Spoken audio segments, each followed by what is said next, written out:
Bonjour à toutes et à tous, merci de nous retrouver pour un nouveau numéro de 100% Quintet Plus. Nous allons étudier ensemble l'événement de ce mardi 21 mars sur l'hippodrome de Chantilly. Le Quintet se disputera dans la première épreuve du programme. Il s'agit du prix du net, départ prévu à 13h50, une course que vous pouvez suivre évidemment sur notre site pariturf.com avec le live de toutes les courses premium qui vous sont proposées au cours de ces journées. 13h50, c'est donc le coup d'envoi de ce prix du net. Il s'agit d'un handicap, mais un handicap, attention, réservé uniquement à des juments âgés de 4 ans et au-dessus sur 2100 mètres de la piste en sable fibré. Donc des conditions importantes. Car qui dit handicap réservé uniquement à des juments, signifie que certains entraîneurs ont donc préparé cette course de longue date. Aptitude à la PSF également. Nous allons donc regarder ensemble les forces en présence avec le tableau des participantes qui s'affiche sous vos yeux. Et tout en haut, nous avons là ce Ongmar qui est entraîné par Yann Barbero. C'est une pouliche de 4 ans qui aura la lourde tâche de supporter 61 kg sur son dos. Ce n'est pas facile à faire, mais ce n'est pas impossible. C'est une pouliche qui a montré certains moyens dans des courses à conditions qui tiennent la route, raison pour laquelle je la glisserai volontiers dans une combinaison mais élargie. Le 2 Willwood n'est autre que la tenante du titre. Je l'ai retenu, tout comme le numéro 7 Hilarante qui avait donc dû s'incliner l'an passé dans cette course de référence que nous verrons ensemble dans quelques instants. Donc on reprend les mêmes et on recommence car les courses c'est souvent une question de forme saisonnière. Donc le 2 Willwood et le 7 Hilarante vont se retrouver avec les mêmes ambitions. Entre ces deux concurrentes, vous avez le 3 Zilia qui tente de repousser ses limites après avoir remporté 2 courses dernièrement. Le 4 Créative, attention, c'est encore une jument qui a une chance à mon avis. Mirka pourrait brouiller les pistes. Le 6 Olympic Dream sera également à l'affût d'une défaillance. Le 8 Man à 53 kg, vu sa régularité et son aptitude à la PSF, me semble bien placé pour s'illustrer. Le 9 Radiant Sky, attention, surprise à envisager. Le 10 La Javanaise reste également sur une belle performance, notamment face à Créative qu'il a donc dominé en dernier lieu. Et ce jour-là, le 12 Imperial Beauty terminé à la 3e place. Donc vous le voyez, il y a des lignes qui s'entrechoquent et dont il va falloir faire attention à celles-ci et retenir certaines d'entre elles.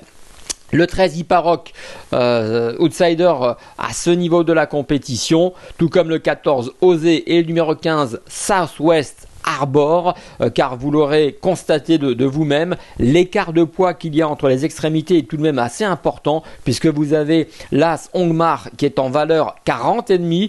Quant au numéro 15, tout en bas de tableau, c'est une pouliche qui est en 29,5 de valeur. Donc en théorie et d'habitude, ces chevaux-là en bas de tableau n'ont pas forcément vocation à courir des gros handicaps quintés, mais maintenant tout est une question de situation sur l'échelle des valeurs. Allez, on rentre dans le vif du sujet.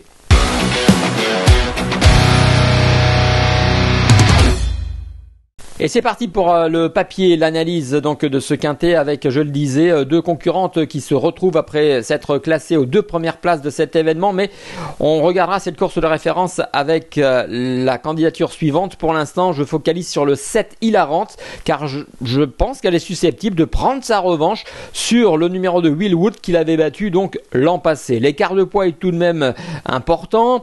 60 kg pour Willwood, 54 pour Hilarante et ce sont 2 juments en forme. On focalise sur Hilarante, je le disais, le numéro 7, qui sera donc associé à Tony Picon, et une course de référence qui date de Cagnes-sur-Mer, le 7 février dernier, où ce jour-là, dans un quintet, le prix Roba Capeu, Hilarante terminait plaisamment à la 7e place. Hilarante avait patienté donc sur une distance de 2500 mètres et sur le gazon, un peu brillante au sein du peloton. Elle avait tardé à s'équilibrer, et ensuite, vous l'aurez remarqué, terminera son parcours de façon plaisante. On le voit bien que ce quintet de mardi s'annonce bien car Hilarante retrouve des bonnes conditions. Donc L'un des premiers objectifs de cette jument, entraînée donc dans le sud-est par Jérôme Régnier, est peut-être de remporter ce quintet. J'y crois. Et donc je lui ai opposé le numéro de Will Wood. Donc on va regarder la course de référence. Il y a un an de cela, le 22 mars 2022, le prix du net était donc remporté par cet élève de Nicolas Clément, montée par Stéphane Pasquier, et ce jour-là, écoutez, elle faisait un truc car elle devait s'élancer tout à l'extérieur du peloton avec le 16 dans les stalles de départ, et Stéphane Pasquier s'en était vraiment très bien sorti puisqu'il était parti vite avec sa pouliche pour la rabattre assez rapidement dans le groupe de tête, et celle-ci s'était montrée vraiment très pugnace jusqu'au bout pour contenir justement l'attaque de cette jolie grise qui vient avec la casaque orange de Monsieur Seroul, montée par Christophe Soumillon l'an passé, et Will Wood avait donc tenu en respect cette hilarante. Donc tout dépendra évidemment du déroulement de course pour savoir qui finira devant l'autre. On peut mettre Will Wood devant hilarante devant Will Wood, c'est une affaire d'impression. J'enchaîne avec ma troisième favorite. Elle s'appelle Créative. Écoutez, Créative, c'est vrai que c'est une jument assez difficile à cerner, mais on sentait qu'elle était en préparation, comme on dit, ces derniers mois, accumulant les contre-performances. N'oublions pas que l'année dernière, au mois de juin, elle avait tout de même remporté un handicap de 70 000 €. Ce n'est pas rien, en valeur 35,5. Elle s'était donc imposée, profitant certes d'un petit poids, 52 kg, mais elle s'était tout de même imposée. Et ensuite, elle avait accusé le coup puisqu'en 39 de valeur, elle n'avait pas pu refaire parler d'elle. Il a fallu attendre qu'elle revienne dans une situation correcte, et on va donc regarder sa rêve du 7 mars à Chantilly dans le prix Léandra, où ce jour-là elle s'était imposée alors qu'elle restait sur une plaisante fin de course précédemment à Deauville, et ce jour-là elle s'était vite placée dans le sillage des animatrices et s'était montrée la plus forte, ajustant sur le poteau la Javanaise, que j'ai également retenue car c'est une ligne qui me semble intéressante, et Imperial Beauty juste en retrait, qui terminait à la 3e place. Donc une course de référence intéressante, ce prix Léandra. Alors évidemment, cette Créative a été remontée sur l'échelle des valeurs, mais en dépit de cela, elle se retrouve en 34,5 alors qu'elle avait gagné un gros handicap le printemps dernier en 35,5. Elle fait la PSF, elle est sur sa distance, elle a hérité du 5 dans les stalles de départ. Rosario Manjon la connaît, donc voilà, malgré la pénalité, elle a encore une toute petite marge. J'enchaîne avec le numéro 8, Man. Écoutez, Man, c'est vraiment une adorable jument âgée de 6 ans qui fait preuve d'une très belle régularité. Vraiment une belle musique la concernant. Alors certes, on la voit rarement dans cette catégorie puisqu'elle oscille entre 30, 33, 34 de valeur. Mais là, l'opportunité est belle, je le disais, puisque le lot s'est creusé. Et finalement, je mise sur sa forme, son aptitude à la PSF pour qu'elle puisse s'illustrer. Une course de rêve la concernant, elle date du 15 mars sur l'hippodrome de Chantilly, où ce jour-là, elle terminait à la 3e place sur un parcours de 1900 mètres.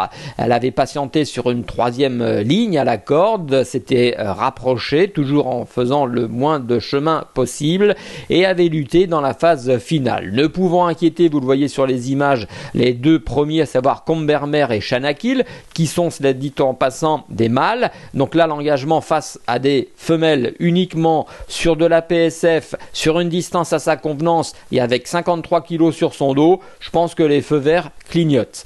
J'enchaîne avec mon 5e favori. Alors j'ouvre le parapluie, les possibilités étaient plus nombreuses pour tenter de retenir une 5e candidature, mais je fais confiance à la ligne de Créative, et j'ai donc retenu le numéro 10, la Javanaise. Je vais vous proposer une course de rêve qui date du 22 décembre 2022 sur l'hippodrome de Deauville, où ce jour-là, la Javanaise avait terminé à la 2e place, vite pointée dans le groupe de tête. Elle s'était battue tout au long de la ligne droite pour finalement terminer à la 2e place, montée alors par Théo Bachelot. Mardi, elle sera associée à Marie Vélon, 52 kg sur le dos, une forme physique qui donc pourrait lui permettre une nouvelle fois de batailler pour les premières places, raison pour laquelle j'ai glissé en 5e place. Voilà donc en ce qui concerne mes 5 préférés. On va passer à notre choix pour un petit rappel.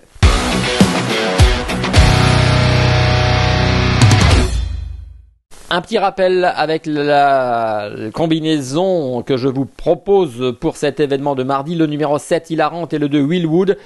Écoutez, on ne va pas sortir de cette ligne qui avait fait l'arrivée l'an passé dans cette course de référence dans des conditions quasi similaires.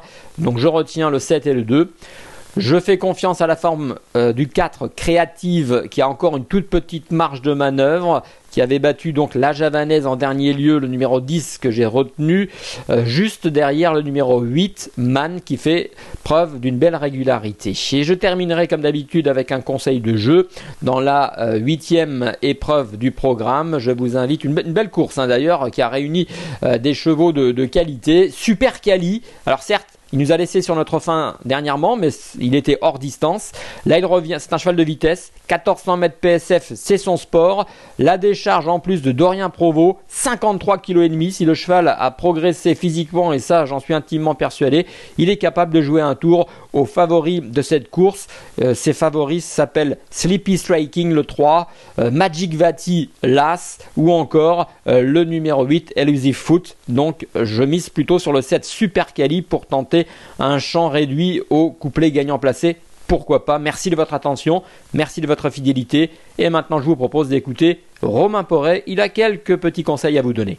Merci à vous d'avoir suivi cette vidéo. Alors, pour vous abonner à notre chaîne YouTube, c'est ici. Et pour suivre encore plus de vidéos Paris Turf, c'est de ce côté.